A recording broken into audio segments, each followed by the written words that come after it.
Hey folks, Mia here from myfoxspokane.com.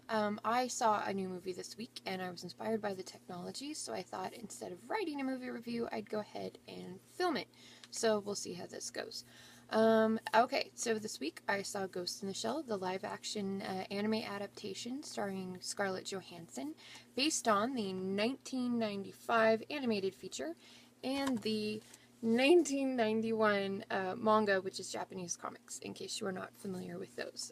I had to bring in props today because I was very excited. Well, I was excited about my Ghost in the Shell props. I wasn't super excited about the movie, but we'll get into that. Real quick, the plot of Ghost in the Shell, the live action movie that I just saw, basically goes something like it's the near future and technology has advanced enough that people are using it to enhance their bodies physically and mentally. Like you can download entire languages in just seconds and stuff like that. So it's kind of blurred some lines between culture because everybody's kind of connected to each other all the time. And into this world we have the Major, who is a complete cyborg with a human brain. She was in a horrible she's told she was in a horrible accident and they couldn't save her body, but they saved her brain and they put her in the cyborg body, and now she's the very first one of her kind, the most advanced human on the planet. Woo! And then they give her to Section 9, which is kind of an anti-terrorist security group, and to be honest, I find that a little odd because she's the only one of her kind and she's probably incredibly expensive, and you're sending her out to fight terrorists who aren't really known for pulling punches and, not shooting at you. Anyway, so she's a part of Section 9. She's been there about a year. And the scientists that work for Henka Corporation, the technology corporation that built her, all of a sudden start getting attacked and getting killed, and their minds are hacked, and it's this whole thing. So Section 9 is trying to hunt them down and save the rest of the Henka scientists.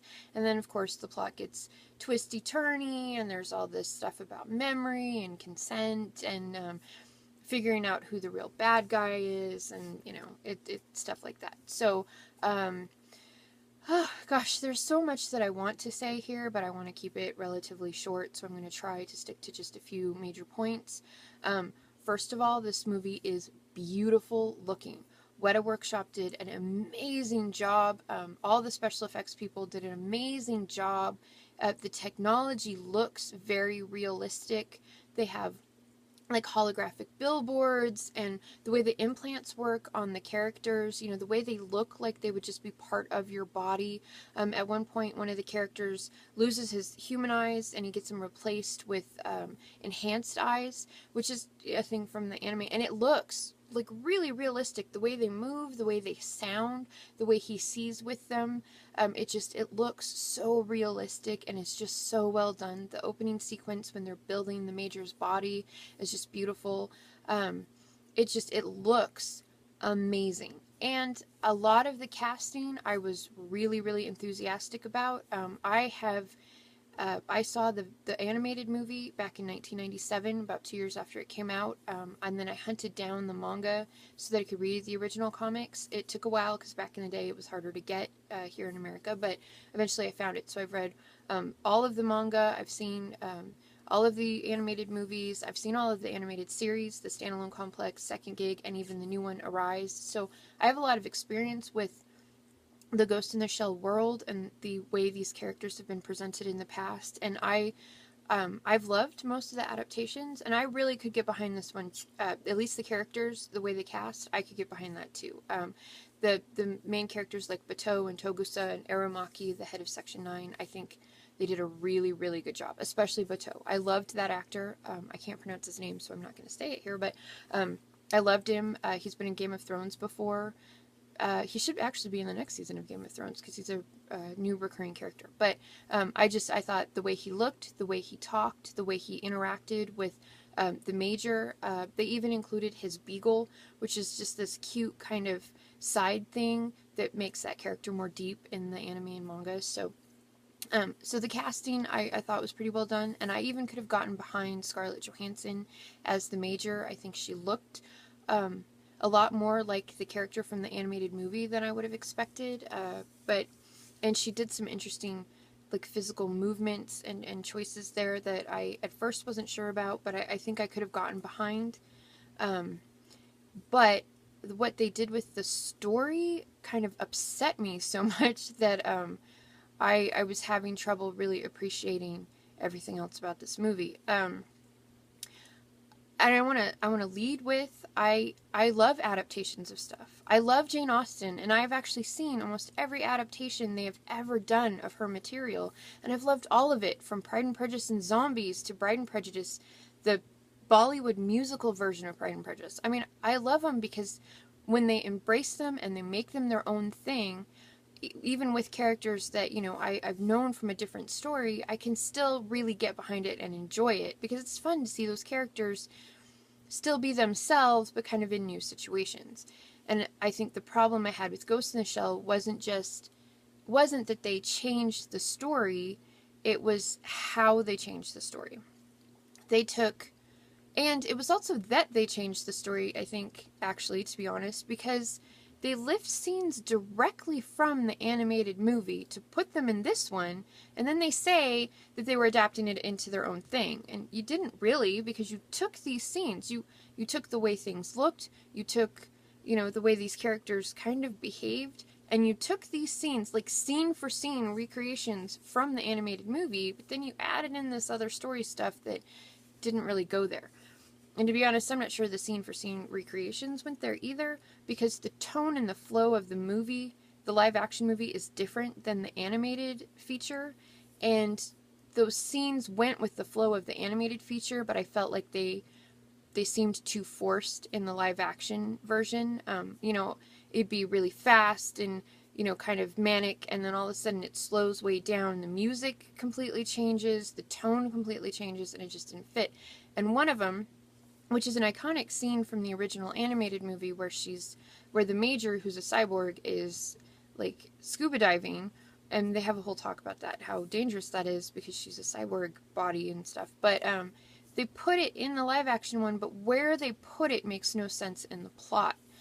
It's a kind of tense you know, arc in the story where, you know, people could be chasing her and trying to kill her, and she takes time out to go scuba diving for no particularly good reason. I didn't buy it. You know, there was several, and there were several moments that felt like they were just kind of shoving them in there as an homage to the original animation and the original manga, but they weren't done well. They were just shoved in, like, you know, we're giving a shout out to the original fans because we think we have to, but not really because we care or we understood why this worked the first time. Anyway, so the parts of the plot that really upset me was that there was a moment where I was watching things kind of go down, and the Major is figuring out that maybe her backstory isn't actually the backstory they fed her when she first woke up in her new cyborg body. And I realized I had seen this story before, but not in Ghost in the Shell. I had seen this origin story. Okay, here might be a few spoilers. I'm not going to try to go too far into it, and I won't talk about plot twists and stuff, but kind of spoilery if you've seen this other material.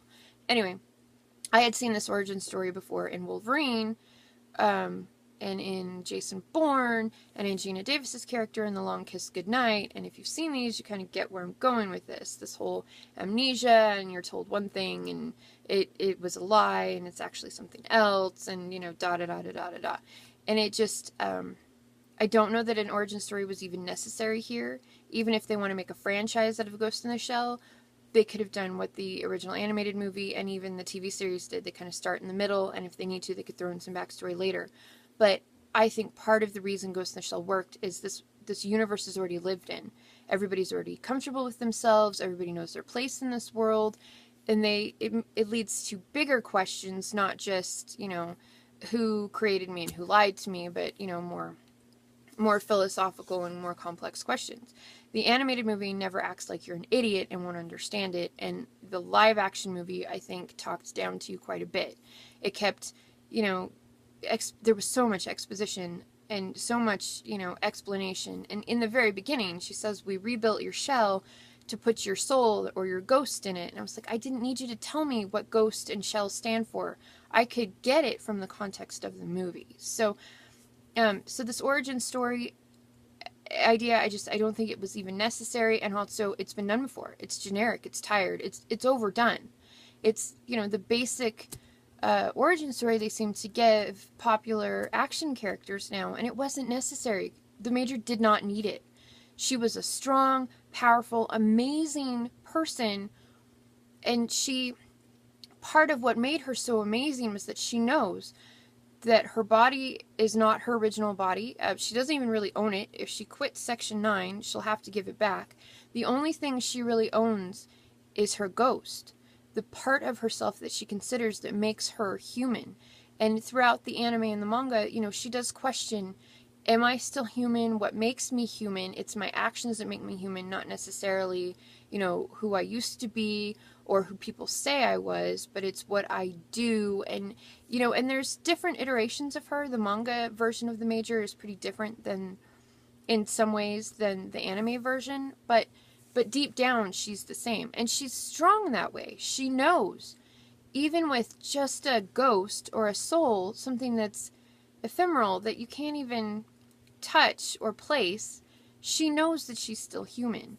And this origin story they put in the live action one, it's too much of her doubting that and questioning that and needing to figure that out and displacing herself from the rest of humanity, and that just takes the focus away from things we could be focusing on instead, and it makes the character just way more generic. She's just way more, who am I and what am I doing here than she was before. It was nice to have this very strong female lead that you could really, get behind in her, in what made her her, and instead you're supposed to be focusing on, who did this to her. Also, autonomy.